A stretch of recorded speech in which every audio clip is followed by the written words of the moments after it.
Hello everyone and welcome to the Heroes of the Storm stage here at Blizzcon 2017. My name is Lowko and we're right here in Hall B. Now this time around, rather than sharing the stage together with World of Warcraft, Heroes of the Storm rather has got their own stage dedicated to their game. Now the very first thing to notice, of course, was indeed going to be the Kerrigan statue that we just walked by. Easily one of the most badass looking ones, and of course he is part of the StarCraft universe and with that, part of Heroes of the Storm as well. Now the very first thing that we have right here behind me is going to be the play area to test out the new content that was announced yesterday here at Blizzcon 2017. Of course, two new heroes were announced. The very first one is going to be none other than Alexstrasza. I actually haven't quite got the chance to play her myself yet, but from what I have seen, she is absolutely awesome. I'm definitely looking forward to giving them a try. Now, of course, you may have already noticed a lot of people playing here as well, and that is exactly what they're doing. They're not just only playing Alexstrasza, however, they are also having a look at none other than Hanzo. Of course, Alexstrasza from the Warcraft universe, whereas, of course, Hanzo is going to be from Overwatch. Now everyone is trying them out. I've heard good stories and I've heard a lot of people mention that they are absolutely awesome. Alexstrasza, of course, transforming into a dragon on the battlefield, essentially making her abilities significantly more effective. And then, of course, Hanzo is going to be a long-ranged assassin who can deal a lot of damage, of course, with none other than the typical and very iconic Dragon Strike. Now next up, we have none other than the signing area. And this is, of course, one of the things that people come here out for. I mean, they want to make sure that they meet the developers that work on the game. So even though he's got an Abattoir hat on, looks absolutely gorgeous, he's actually one of the people that indeed developed Heroes of the Storm. And because of those guys, the game at the very least exists.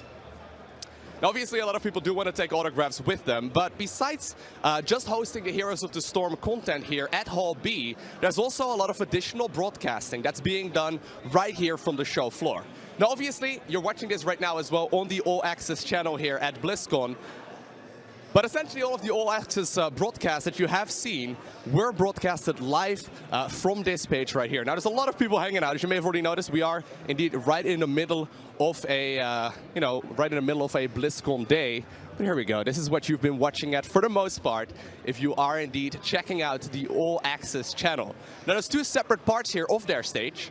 First off, it's going to be this right here where they get to, mostly just, recap what's going on and announce what's going to be coming up next. But there's also an interview area, which is going to be located right over here, close to the stage that we just had a look at as well. Now, of course, besides all of the announcements, and of course all of the broadcasting, there's also the HGC.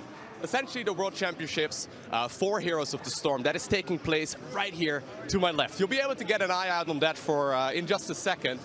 There's actually a crazy match that just went down just a little bit ago between Ballistics and then also Fnatic, if I'm not mistaken. I personally definitely do want to see the grand finals that is going to be coming up in just a little while.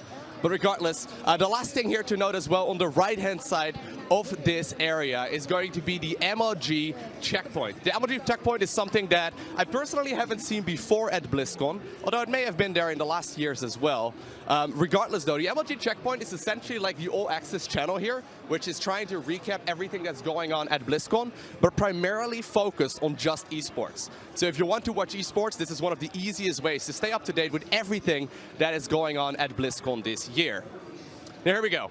This is what I know a lot of you are interested in, and that is going to be the actual tournament stage. So this is where 4,400 chairs are set up just to watch the grand finals that will be coming up in just a little while. And as you can see, even though it's still rather early and there's actually a little bit of downtime right now, people are already seating down and they're making sure that they are ready to greet the players once they come up on stage, and of course also ready to cheer to the finalists that will be joining them here very shortly. Already, though, the amount of people here is absolutely insane. Actually, for the very first time this year, of course, we had players qualify, or teams qualify, rather, from the different regions, from Europe, from North America, and then also from China and from Korea. Players, of course, have been getting salaries, and the interesting part, actually, this year is that they are playing for a whopping $1 million, which is absolutely insane.